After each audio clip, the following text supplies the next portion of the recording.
Cerita anak itu dibagi menjadi dua, yaitu berupa dongeng dan yang kedua termasuk bacaan anak. Ya. Dongeng itu dibagi lagi menjadi 4. 1 fabel, legenda, saga, dan mits.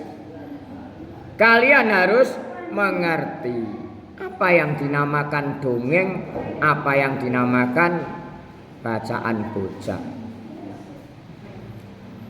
Dongeng itu adalah merupakan salah satu cerita fiksi atau khayal atau yang tidak ada kenyataannya. Kalau bahasa daerahnya biasanya dalam bahasa daerah itu sawijine cerita fiksi kang ora temen-temen dumadi. Lumrahe dongeng iku kanggo panglipur utawa ngisi waktu luang lho. Timbangane nganggur-nganggur dongeng sing isine ngandhut atau ngemu pendidikan atau termasuk sing ana manfaate. Dongeng iku uga wujude warisan nenek moyang kang secara turun temurun perlu dilestarikno keadaane, ya. Kahanan, kalau menurut bahasa daerah dulu itu kahanan.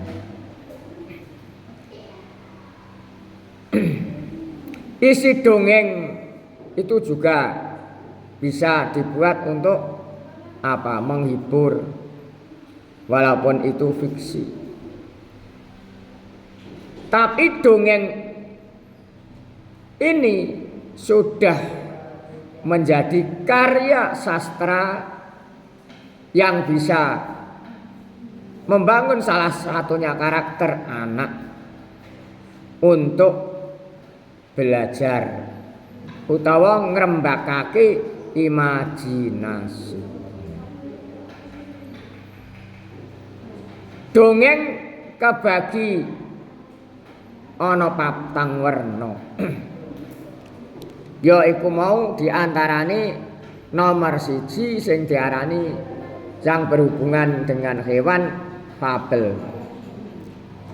yaitu bentuk dongeng yang paraganya berupa kewan. Contoh kancil nyolong timun, bawang merah, bawang putih, dan sebagainya. Itu yang dinamakan yang berhubungan termasuk fabel. Kancil nyolong timun termasuk dengan keong, ya termasuk yang berhubungan dengan hewan. Yang berhubungan dengan hewan. Tapi ada yang bawang putih dan bawang merah itu juga termasuk dongeng.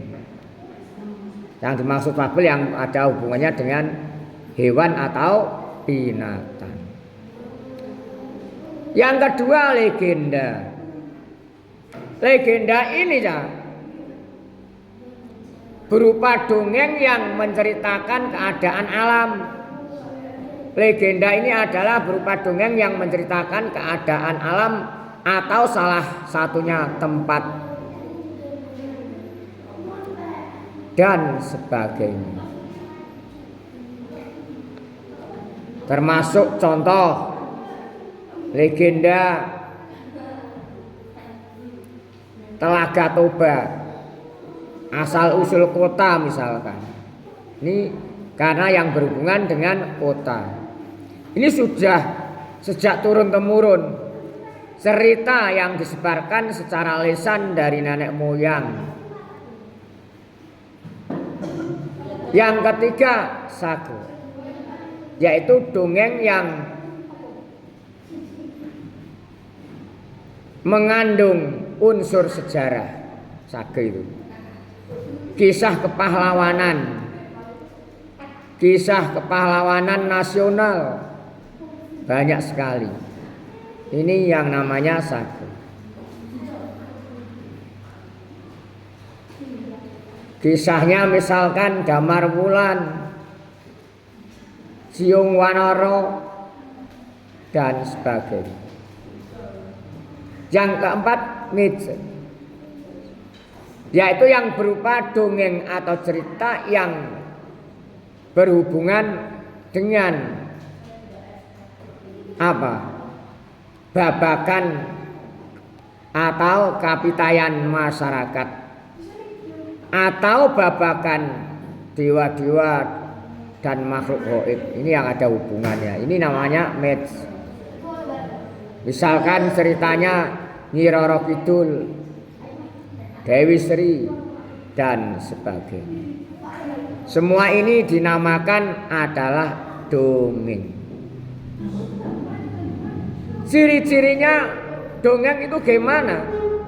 Ciri-cirinya dongeng antara lain disebarkan secara lisan dari mulut ke mulut, diceritakan dengan keadaan waktu yang longgar. Ini termasuk akhirnya daripada bicara yang aneh-aneh dongeng biasanya didasari dengan kata-kata dek bien zaman iko. Nah, itu diantara disebarkan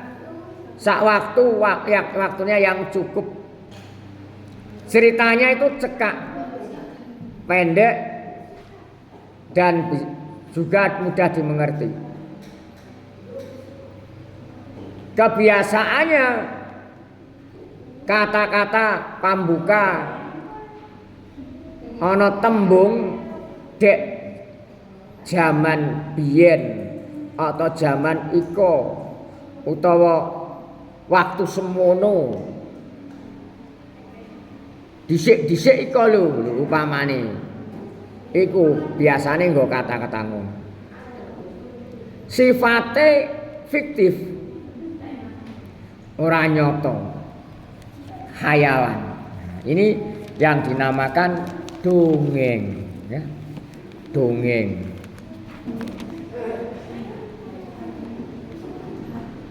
Ana paraga kang tumindak apik lan ana ala. Isi ceritanya selaras dengan keadaan anak yang diceritakan.